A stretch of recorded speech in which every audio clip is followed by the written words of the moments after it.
Chef இதுக்கு என்னெல்லாம் போட்டிருக்கீங்க? பனானா மட்டும் மிக்ஸ் பண்ணுறோம். பனானா மட்டும்தான் மிக்ஸ் பண்ணி. அதுவும் வெல்லம் ஸ்வீட்டு வெல்லம் போட்டிருக்கீங்க. தோசை பேட்டர் தான் அந்த தான். Okay okay. இல்லை நான் கூட இந்த மாதிரி ட்ரை பண்ணியிருக்கேன், நல்லாயிருக்கும். ஆனால் நீங்கள் கொஞ்சம் ஊத்தப்ப மாதிரி போட்டு.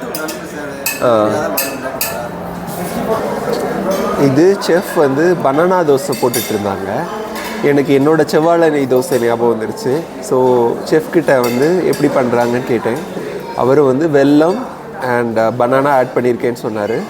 நம்ம இதை டேஸ்ட் பண்ணி பார்க்கலாம் எப்படி இருக்குன்ட்டு. இதில் என்ன ஸ்பெஷாலிட்டினா, அவர் வந்து எண்ணெயே ஊற்றலை, நம்ம வந்து நெய்யில் சுட்டு ரோஸ்ட் மாதிரி பண்ணி கொடுத்தோம்.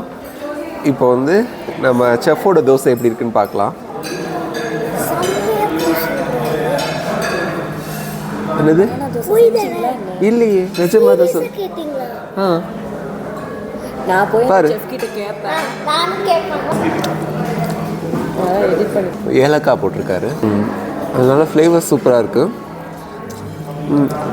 அது ஒரு டேஸ்ட், இது ஒரு டேஸ்ட். ஆனால் இதில் எனக்கு என்னமோ மைதா மாவு ஆட் பண்ணியிருக்காங்க. அவர் தோசை மாவுன்னு சொன்னார், எனக்கு என்னமோ மைதா மாவு டேஸ்ட் வருது.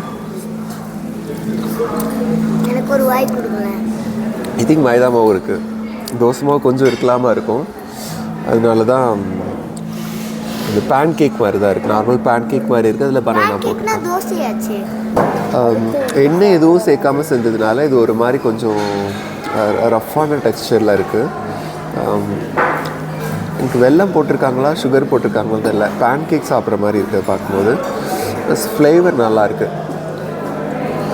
ஒருவேளை தோசை மாவுலேயே பண்ணியிருந்தாங்கன்னா ஹெல்த்தி, பட் மைதா மாவு ஆட் பண்ணியிருக்காங்கன்னு தான் நினைக்கிறேன்.